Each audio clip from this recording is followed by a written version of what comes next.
Baptist Church for the message today. Happy Father's Day to everybody. And, it's appropriate it's Father's Day because I've been talking the last couple of weeks about what it is to be a Christian, to receive the Holy Spirit. And kind of I posed the question out 3 weeks ago. So, Holy Spirit, so for the Christian, what does that mean? What's that look like? And so 2 weeks ago, I talked about the need to break, when you become a Christian, you break the chains of old sin. That's a process. It doesn't happen overnight. You break the chains of old sin. And last week, I talked about the need for us to pray. To pray. Today, we're going to be looking at 1 Kings chapter 3. You'll want to get to there. It's in the Old Testament. 1 Kings, finding 1 Kings chapter 3. I'm going to be in 1 Kings 3, we'll look at 28 verses. And we're going to bounce around today, so we're going to be in different parts of 1 Kings. Besides chapter 3, we'll also be in chapter 11, and later on we'll be in Ecclesiastes. And so I encourage you to have a Bible and write all those verses down so you can go look later. 1 Kings 3, 1 Kings 11, Ecclesiastes 12, and like I said, there'll be some other chapters in Kings there. And the title of the message for this Father's Day is Solomon's Divine Wisdom. Don't you think it would be good if Christians had wisdom? Yeah, it's good to break the chains of sin, and it's good if we're praying people. Don't you think we should have a little wisdom too? Solomon did. Okay. I'm telling you right now, the world is searching for wisdom. The world is searching for wisdom, understanding, and discernment. Now, most people don't realize that they're searching for that. But there's something intrinsic in us that is looking for that. We're looking for that understanding in our lives. A lot of people spend their whole lives searching for something they can't even explain. They don't know what they're looking for. They can't explain it, much less experience it. Evidence surrounds us, okay? It surrounds us in the form of many different cults. Think about all the different religions that are out there. Look at all the different cult-like followings that are out there over the years. Think about all the people who follow a celebrity. Okay? They follow celebrities. Some people follow drugs. They abuse drugs. Some people are in the pursuit of fame. Other people are just looking for fortune. It's all about the dollar. So anyways, wisdom. Sometimes we think of knowledge and wisdom is basically being interchangeable and they're the same thing. But I want to tell you today that wisdom is different than knowledge. Knowledge is knowing a lot of stuff, but wisdom is different than knowledge. The presence of knowledge does not necessarily ensure the presence of wisdom. Wisdom is the application of that knowledge. Basically, knowing what to do with the knowledge. So the question today is, how can we gain wisdom? How can the Christian gain wisdom? How can the Christian gain wisdom, and what can we learn from Solomon today in our text? Now, by God's promise, he made that promise in 2 Samuel chapter 7. The kingdom of Israel passed on from David. Okay? It passed on from David and Bathsheba, his wife, to their son Solomon. God had promised in 2 Samuel chapter 7 that would happen. David, the guy who slew Goliath, and very famous in the Bible. But David's also the guy who committed sin with Bathsheba. Remember that? The adulterous relationship, then sent Bathsheba's husband out into the lions to get killed, And of course the Lord rendered judgment on David because of that. And ultimately, maybe they were going to wound up losing its life. Death of the baby. You find that in 2 Samuel chapter 12. But later on, the Lord displayed his grace to David and Bathsheba, by allowing Bathsheba to become the mother of the next king of Israel. And that would be this guy named Solomon. So Solomon became king, sure enough, And the Lord told Solomon in our text today, and I'm going to read it right now, that he could ask for whatever he desired. Can you imagine that? God says, "Come on, what do you want?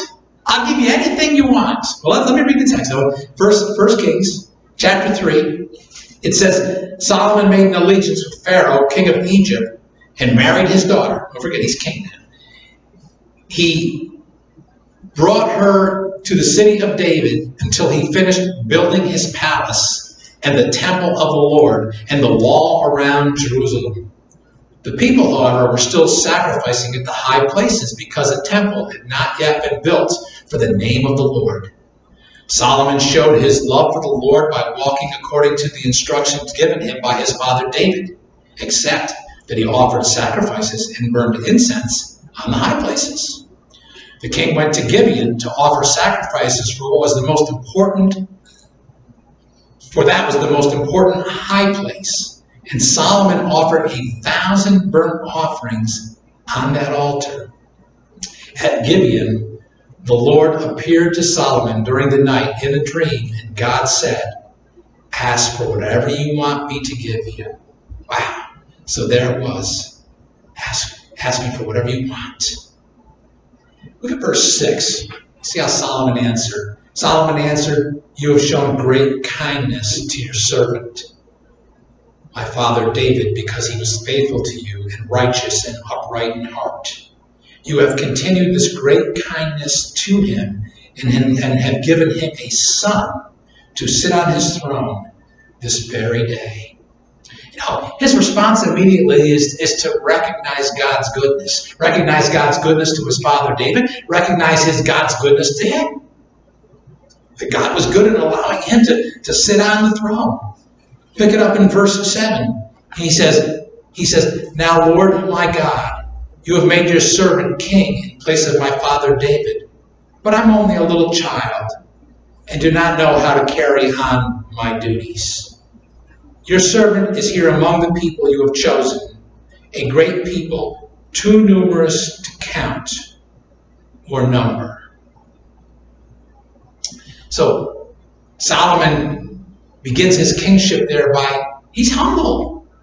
He humbles himself before the Lord. He recognizes God's goodness. He humbles himself before the Lord. And then in verse 9, he displays some wisdom. Look at verse 9. He says, so to answer the Lord's question, so give your servant a discerning heart to govern your people and to distinguish between right and wrong. For who is able to govern this great people of yours? So he could have asked for anything he wanted. Okay, but Solomon asked for wisdom to rule over God's people. Well, I want you to know that the Lord was very pleased with that. Look at verses 10 to 14. It says, the Lord was pleased that Solomon had asked for this. So God said to him, since you have asked for this, and not for long life or wealth for yourself, nor have asked for the death of your enemies, but for discernment in administering justice, I will do what you have asked. I will give you a wise and discerning heart, so that there will never have been anyone like you, nor will there ever be. Moreover, I will give you what you have not asked for, both wealth and honor, so that in your lifetime you will have no equal among kings. And if you walk in obedience to me and keep my decrees and commands, as David your father did, I will give you a long life. So the Lord's pleased with his request for that wisdom there. He promises to bless Solomon. He promises to bless his people. And he did. Okay? He did. He blessed them tremendously. He promised to give Solomon things that he didn't even ask for. He promised to give him riches. He was going to give him honor, and he was going to give him fame. That was all in verse 13 there. But then in verses 14 and 15 there, he gives him a warning, actually.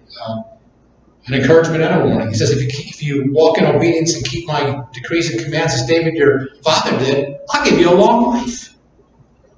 It says, then Solomon awoke and realized it had been a dream. Now, a dream, I mean, it was real. It was the Lord speaking to him. I think he had a dream like we had a dream. Okay. So So, he's at a high point right there. So what he does is he leaves the heights of worship. I mean, if you're having a dream and God is speaking to you in the dream, friends, that's the height of worship, okay? And he literally is probably leaving Gibeon here. And, it's time to put that wisdom that God just promised him to use, okay? In fact, the second half of verse 15, he returned to Jerusalem, stood before the ark of the Lord's covenant, and sacrificed burnt offerings and fellowship offerings. Then he gave a feast for all his court. But it's time to go back now, and he's going to have to use that wisdom. You have your outlines there, and the following verses are an example of Solomon's wisdom. It's verses 16 to 28 there. So if you would read with me. He goes back to Jerusalem, gives this feast for his court. Pick it up in verse 16. It says, "Now 2 prostitutes came to the king and stood before him. One of them said, 'Pardon me, my lord. This woman and I live in the same house, and I had a baby while she was there with me. The 3rd day after my child was born, this woman also had a baby. We were alone. There was no one in the house but the 2 of us. During the night, this woman's son died because she lay on him. So she got up in the middle of the night and took my son from my side while I, your servant, was asleep. She put him by her breast and put her dead son by my breast. The next morning I got up to nurse my son, and he was dead. But when I looked at him closely in the morning light, I saw that it wasn't the son I had born.' The other woman said, 'No, the living one is my son. The dead one is yours.' But the first one insisted, 'No, the dead one is yours. The living one is mine.' And so they argued before the king. The king said, 'This one says, my son's alive and your son is dead.' While the other says, 'No, your son is dead and mine is alive.' Then the king said, 'Bring me a sword.' So they brought a sword to the king. He then gave an order, 'Cut the living child in 2 and give half to one and half to the other.' The woman whose son was alive was deeply moved out of love for her son and said to the king, 'Please, my lord, give her the living baby. Don't kill him.' But the other said, 'Neither I nor you shall have him. Cut him in 2. Then the king gave this ruling, 'Give the living baby to the first woman. Do not kill him. She is his mother.' When all Israel heard the verdict the king had given, they held the king in awe because they saw that he had wisdom from God to administer justice." Now, wow, what a story, right? Wow. Story, historical story. You got 2 prostitutes appearing before the king. By the way, I like the idea that, just like with his father David, that people could come into the presence of the king. Pretty cool, I think. And here, in this case, you have 2 prostitutes. By the way, that was not condoned in the land in those days, but I'm not going to go on that point right now. But they come before the Lord. They live in the same house. May I imply that it's probably a house of, well, anyways, okay. They appear before the king and they have a dispute over the baby boy. And they each claim that the baby boy, the one that's alive, is theirs. So they're arguing before the king. Under the Lord's leadership, with that divine wisdom, though, Solomon asked for a sword, and he's going to basically take the live baby. He's going to cut the baby in 2. And he's going to give half to each prostitute there. Of course, for the real mother, she speaks up very quickly and says, no, and give her the child. And of course, the other one, it's a little bit more selfish. And but the king, being wise and discerning, sees this act of compassion on the part of the mother.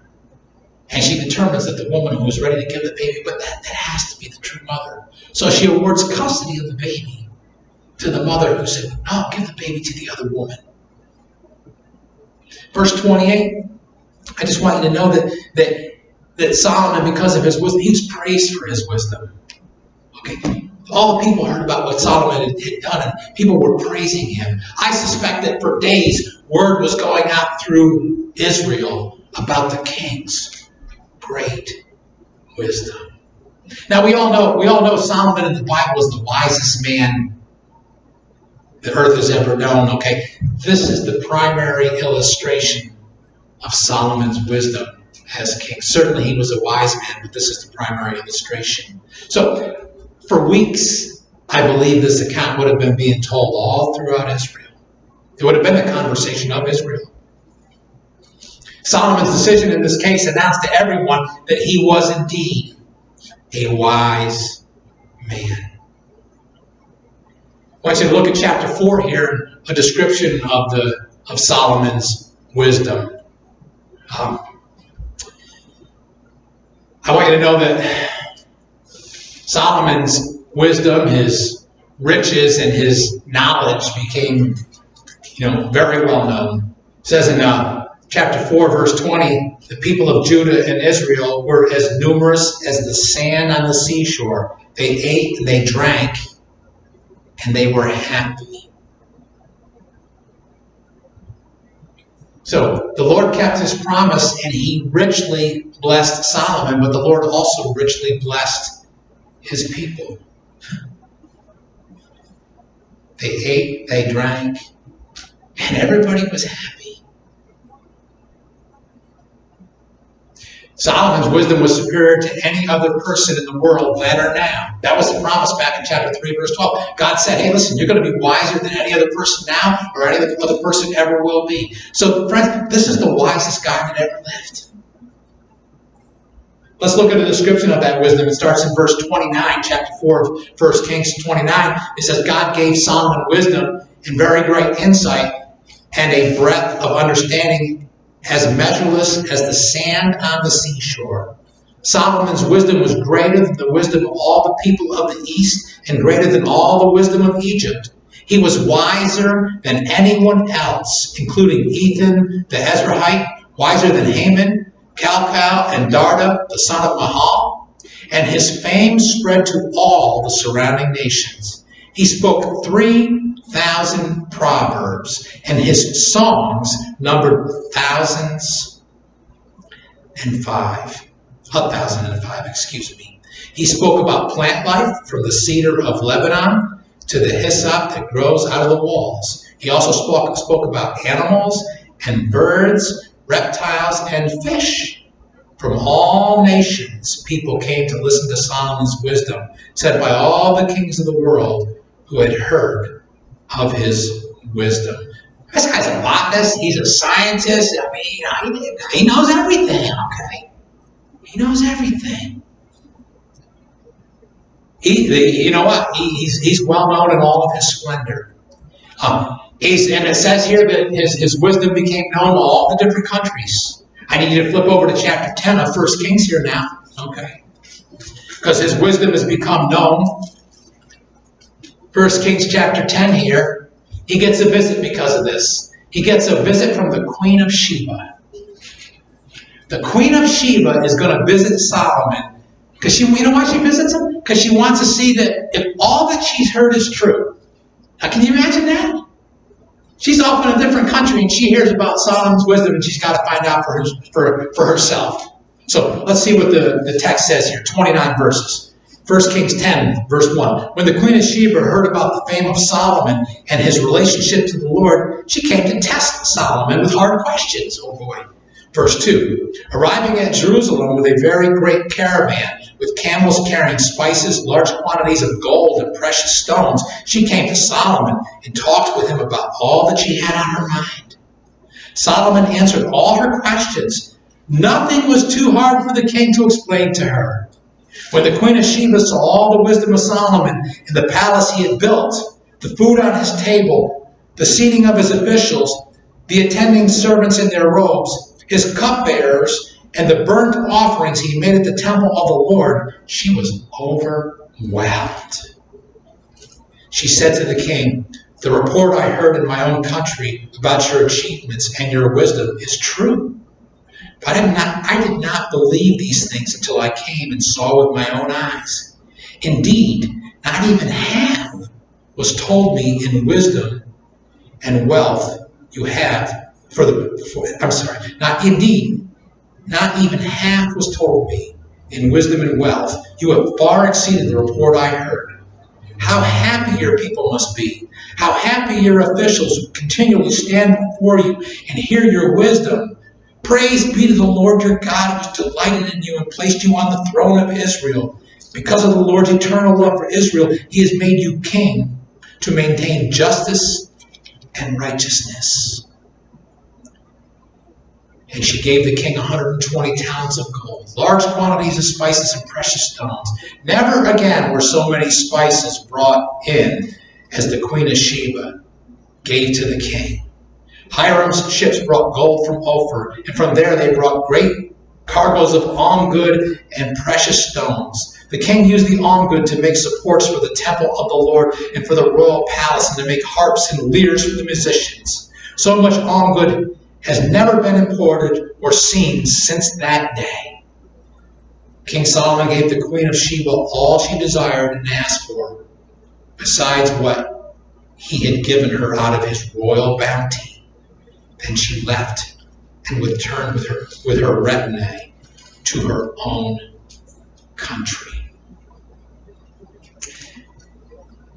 The Queen of Sheba there visited Solomon to see if all that she heard was true, and sure enough it was. We saw in verses 6 and 7 there that she said that what she had heard was, wasn't even half of what he possessed. In other words, she didn't even hear half of how he had been blessed there.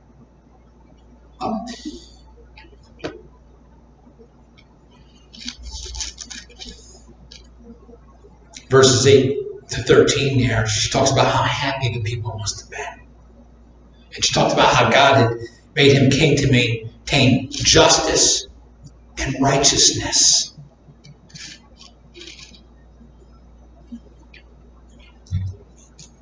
You jump down to verse 14.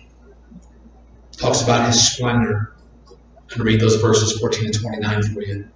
It says the weight of the gold that Solomon received yearly was 666 talents, not including the revenues from the merchants and traders from all the Arabian kings and governors of the territories. King Solomon made 2 large shields of hammerhead gold. 600 shekels of gold went into each shield. He also made 300 small shields of hammered gold, 3 minas of gold in each shield.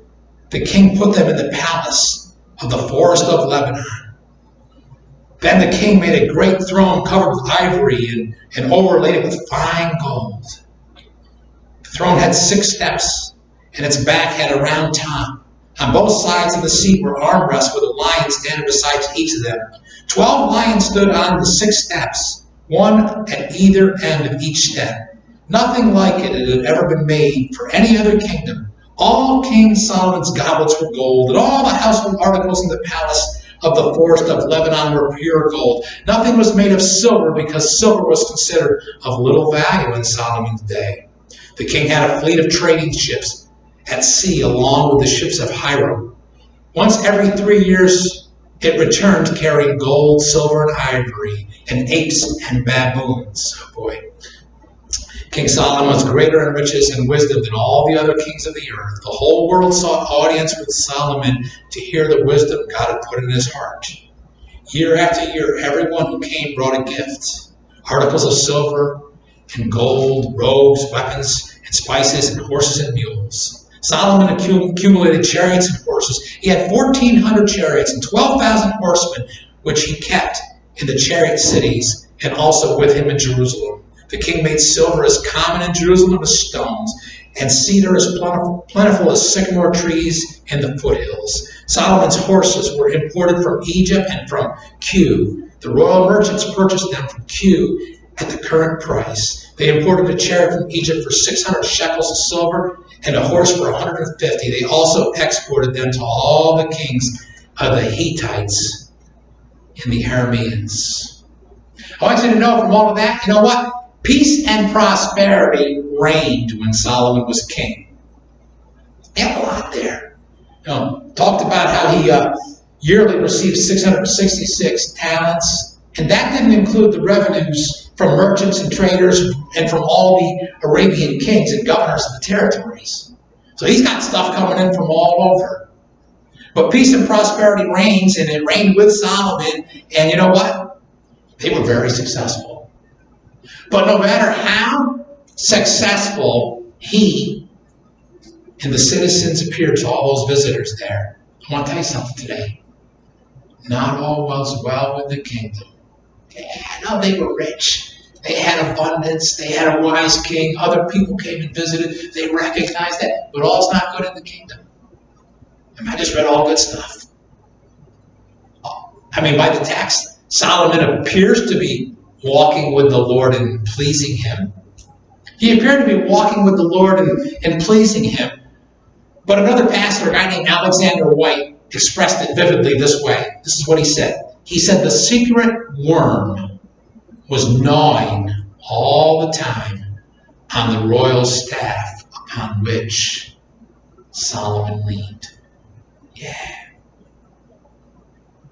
The secret worm was gnawing all the time on the royal staff upon which he leaned.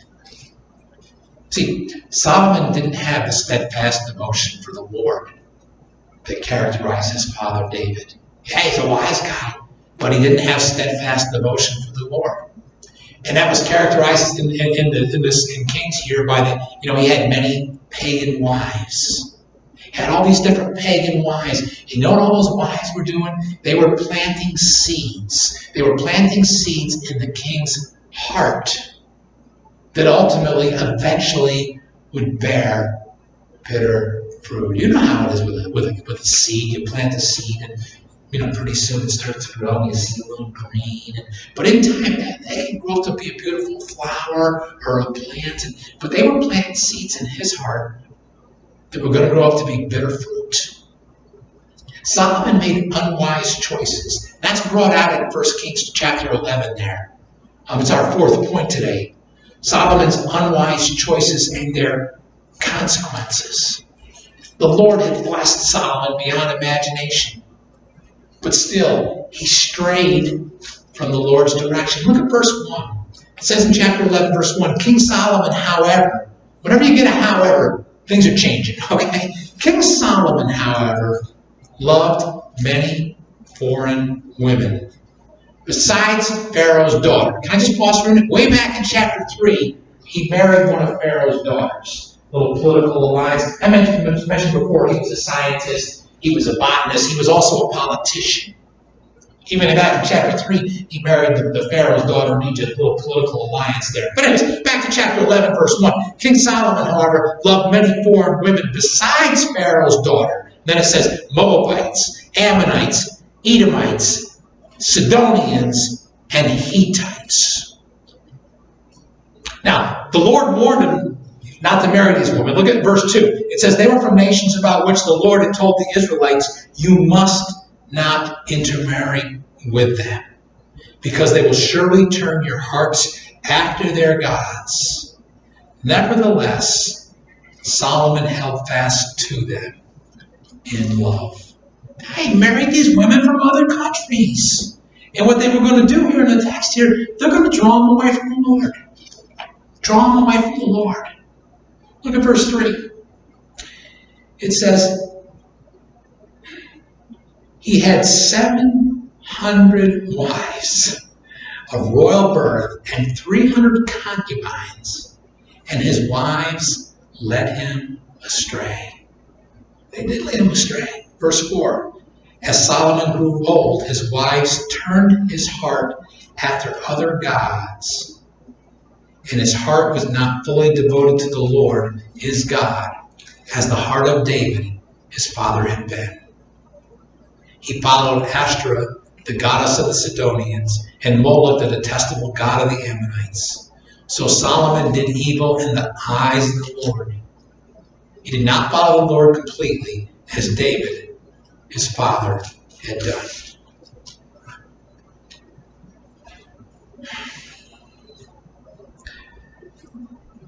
Verse 7.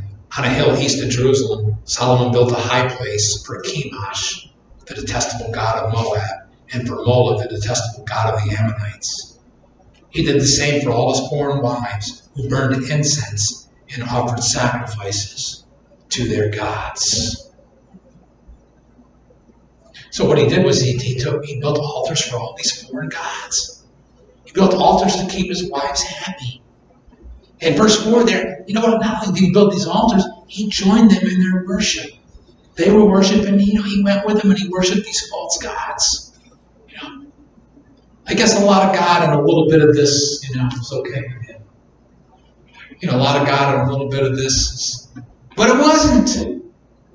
He made poor decisions. And his poor decisions here angered God. Look at verse 9. It says the Lord became angry. The Lord became angry with Solomon because his heart turned away from the Lord, the God of Israel, who had appeared to him twice. Although he had forbidden Solomon to follow other gods, Solomon did not keep the Lord's command.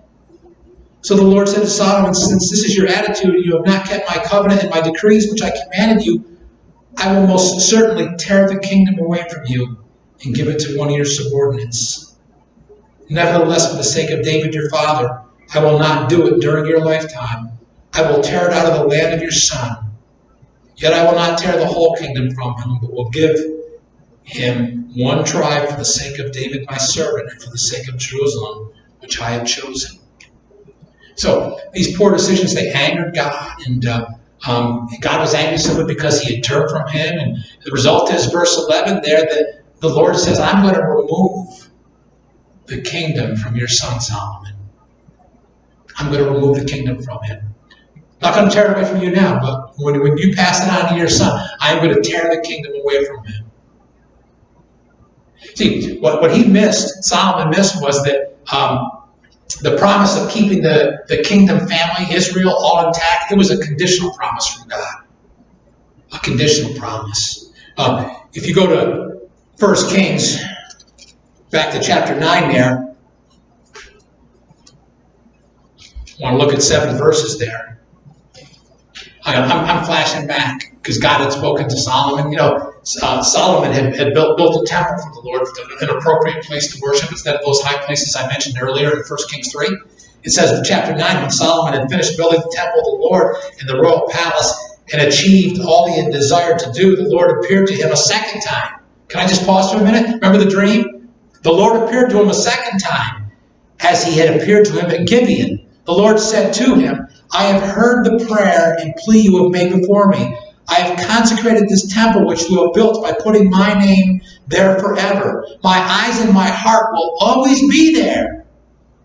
As for you, if you walk before me faithfully with integrity of heart and uprightness as David your father did, and do all the commands and observe my decrees and laws, I will establish your royal throne over Israel forever, as I promised David your father when I said, you shall never fail to have a successor on the throne of Israel. I'm just going to pause for a minute there. He just basically said, follow me, obey me, honor me like your father David, and you'll always rule over Israel. I'm going to pick it up in verse 6, though. But if you or your descendants turn away from me and do not observe the commands and decrees I have given you, and go off and serve other gods and worship them, then I will cut off Israel from the land I have given them, and will reject the temple I have consecrated for my name. Israel will then become a byword and an object of ridicule among all the peoples. This temple will become a heap of rubble. All who pass by will be appalled and will scoff and say, why has the Lord done such a thing to the land and to this temple? People will answer, because they have forsaken the Lord their God, who brought their ancestors out of Egypt, and have embraced other gods, worshiping and serving them. That is why the Lord brought all this disaster on them. So, Solomon made poor decisions. And basically what Solomon did is he forced the Lord to bring punishment on his people. Oh, I know Solomon had many marriages, okay? And he thought those marriages would be a guarantee of peace with the neighboring rulers or the neighboring countries. And up to this point, yes, okay, Solomon's reign had been a peaceful one. But you know what's happening here in the text now here? You flash ahead here. His world's falling apart. His world's falling apart. His world is falling apart, and God is not only not blessing him, God is going to raise up adversaries for him. You know what adversaries are? That's a kind word for enemies. And God is going to raise those enemies up. Look at verse 14. It says, we wonder kind of like, I just thinking back to our prayer time earlier in our country and what's going on. And, I can't help but think of the parallel here. But anyways, chapter 11, verse 14.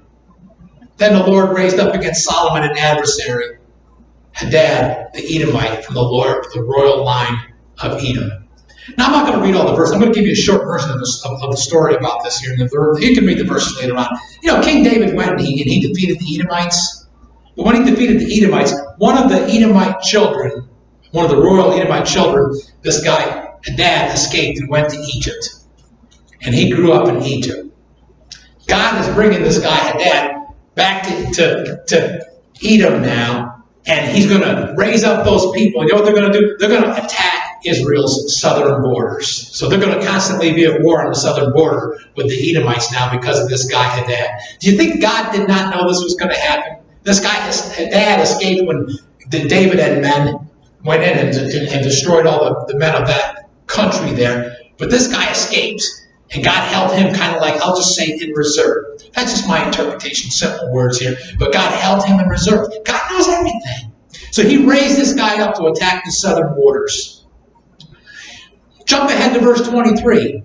And God raised up against Solomon another adversary, Rezin, son of Eladah, who had fled from his master Hadashar, king of Zobah. When David destroyed Zobah's army, Rezin gathered a band of men around him and became their leader. They went to Damascus, where they settled and took control.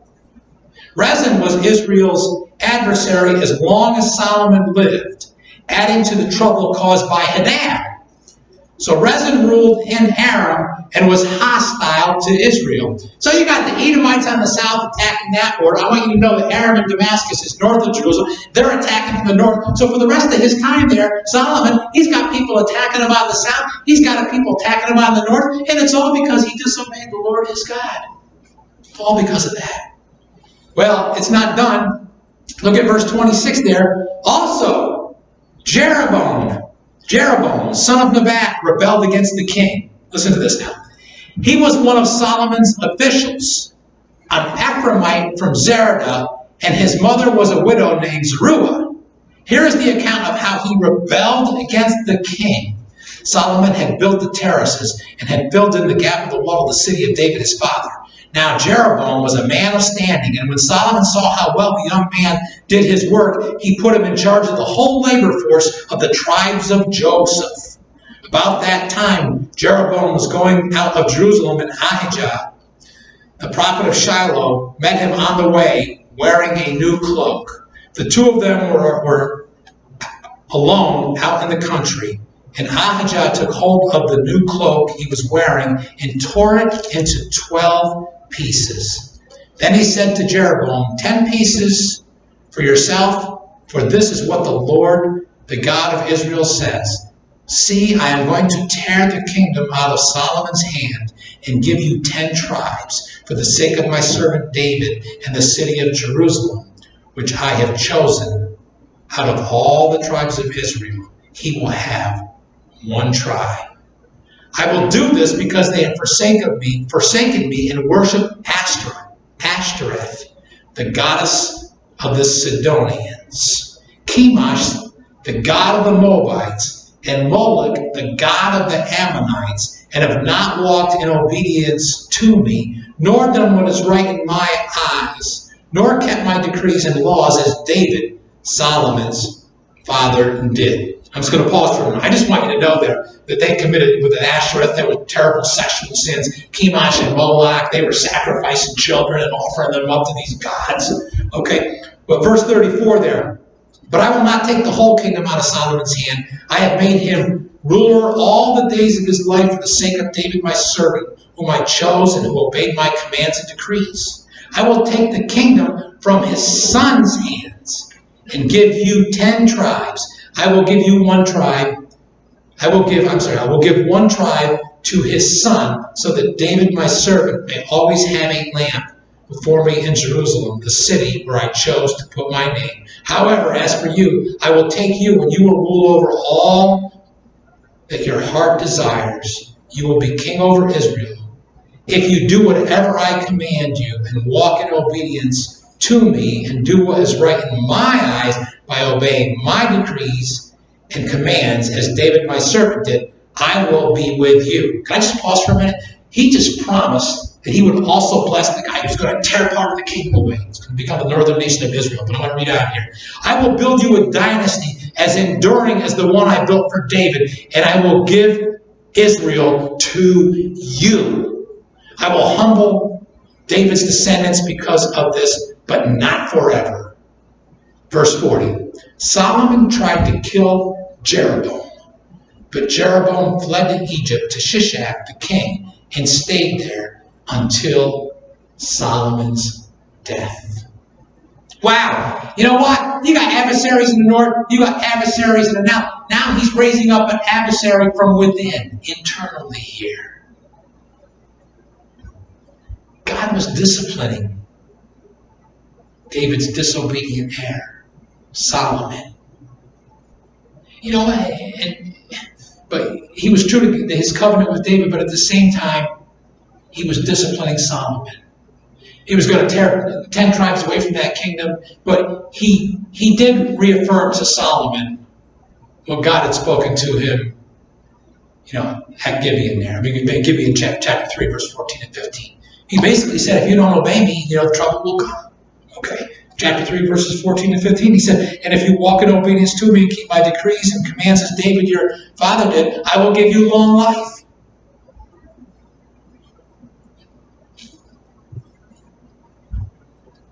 But he didn't. He didn't. God made the same promise in chapter 6, verses 11 and 13. But he said, but if you don't follow me, chapter 6, verses 11 and 13, jumping all over, but making a point. God warned him again when he built the temple there. He said, as for the temple you're building, if you follow my decrees and observe my laws and keep all my commands and obey them, I will fulfill through you the promise I gave to David your father, and I will live among the Israelites and will not abandon my people Israel. And he would not abandon them. Of course, they didn't follow him. And they were going to be torn away. Then in chapter 9 and 3 to 9, there's the same warning there. That they walk faithfully with integrity and uprightness.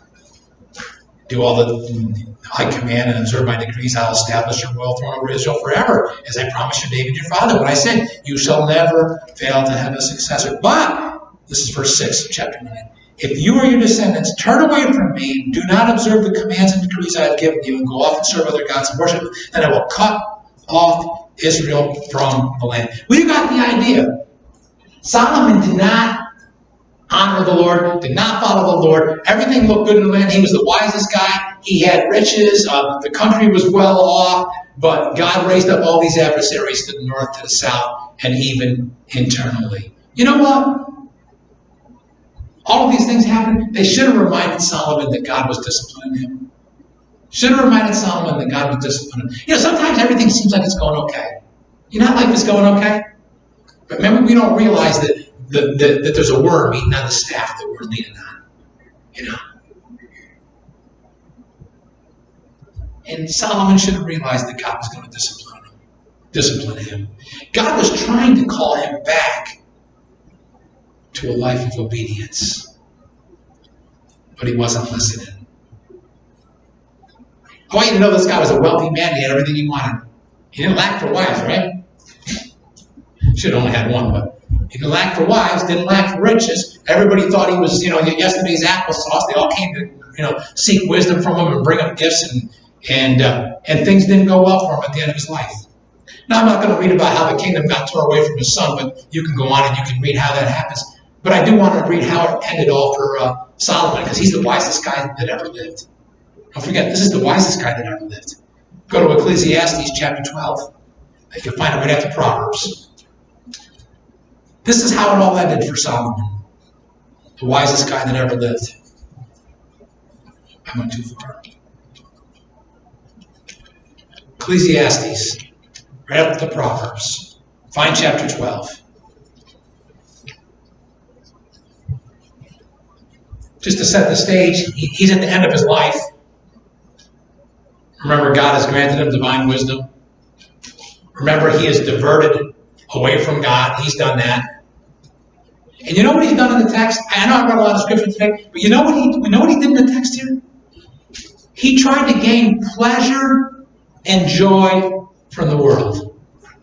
Tried to gain pleasure and joy from the world. That's why I said before, he had it all, but then he had to have a little bit of this. This wife here, a little bit of that, and he had to have this wife here. And of course, those wives all had the needs that they had, He tried to meet those needs.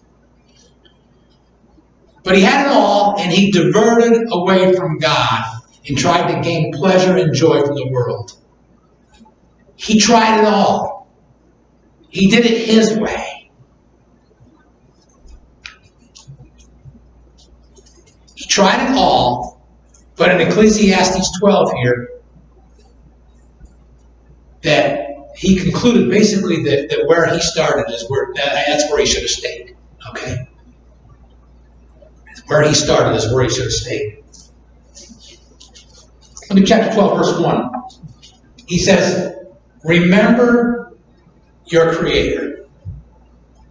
Now, he's at the end of his life, and the book of Ecclesiastes, he's basically looking back. This is the wisest guy who ever lived, and he's trying to impart some final words of wisdom to people who will read this book. That's you and me and others, okay? And he says, remember your Creator. I want you to know something right there. He's not telling them, okay, that they need to think about God.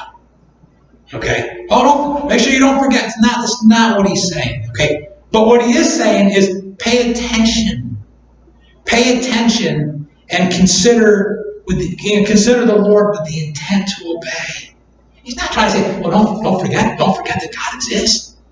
He's saying, pay attention to the Lord with the intent to obey.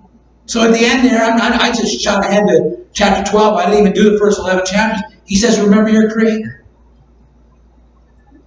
He says, remember your Creator in the days of your youth. You know what the days of his youth were? Those were the days when he was caught up in the enjoyment and the opportunities of his youth. Remember, he was a young king. Scholars think he might have been about 22.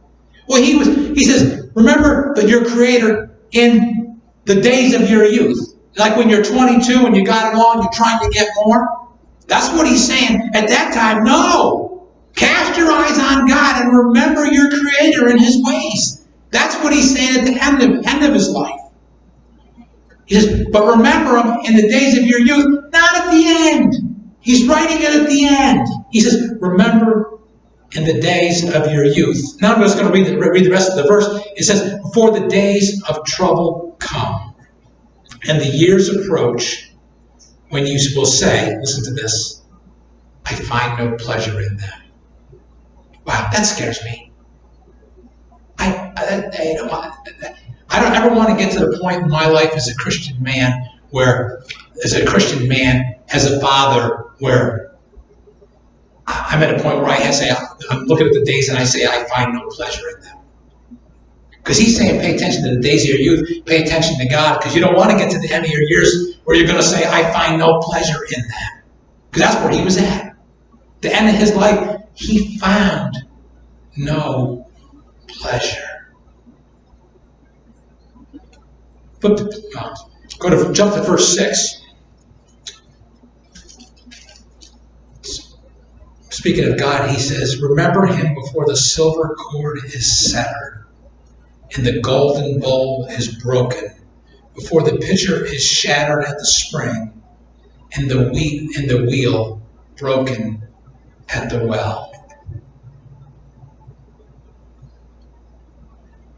You know, at the end there, he was trying to say that life is fragile.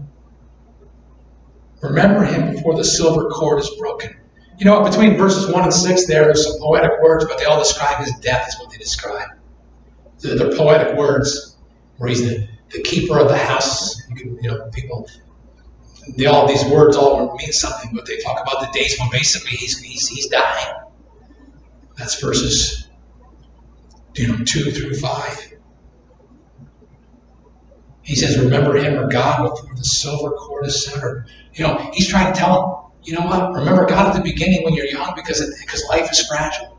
And at the end, it's too late. It's too late. The message of Ecclesiastes, the whole book, is an overview of all the worldly endeavors that Solomon attempted. All the things he attempted as substitutes, listen to this, friends, for true wisdom and joy. He tried to substitute things for true wisdom and joy.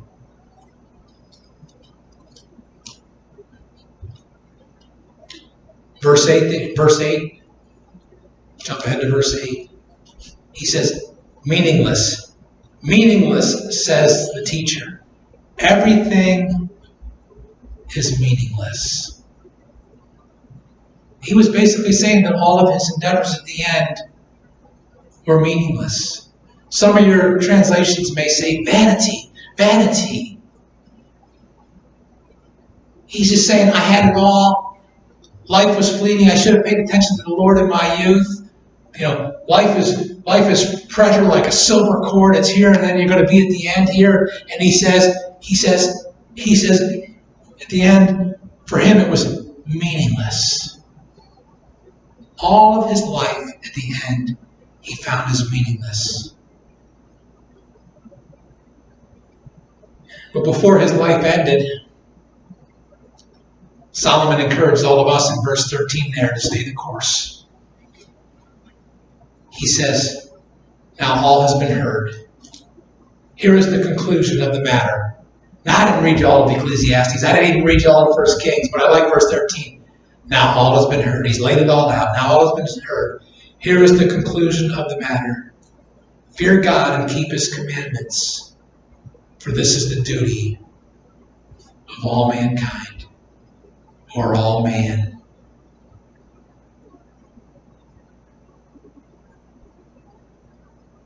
Fear God and keep his commandments, for this is the duty of all man or mankind. He encourages us at the end here to stay the course. He didn't stay the course. What he tried to say at the end is, you want joy? You want wisdom? True joy, true discernment.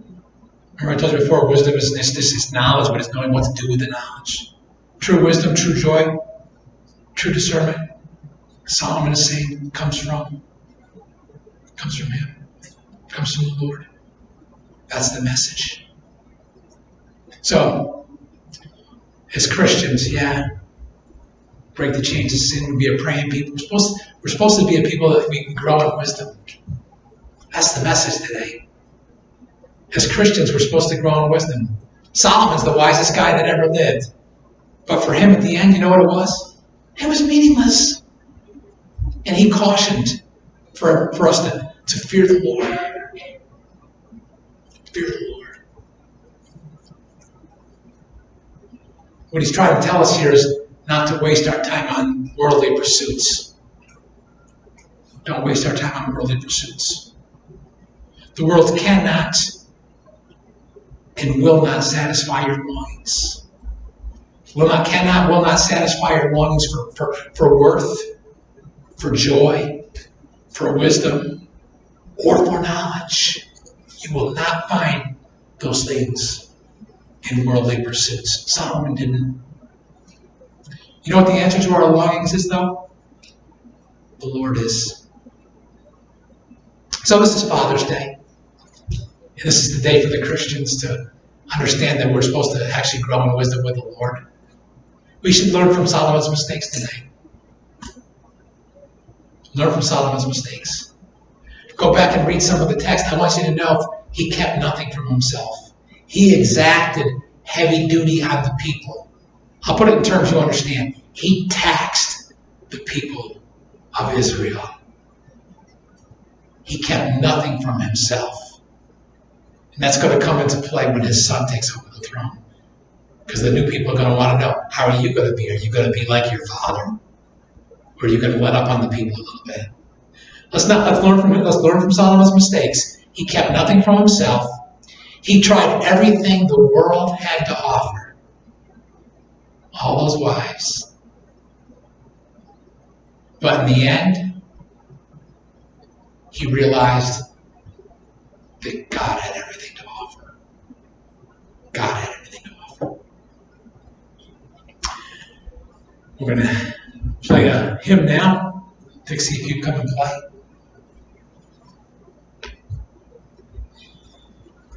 It's actually hymn 320. Trust and obey. 3 stanzas.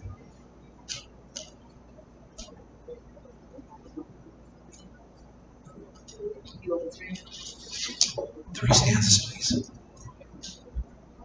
God bless the hearers in the meantime.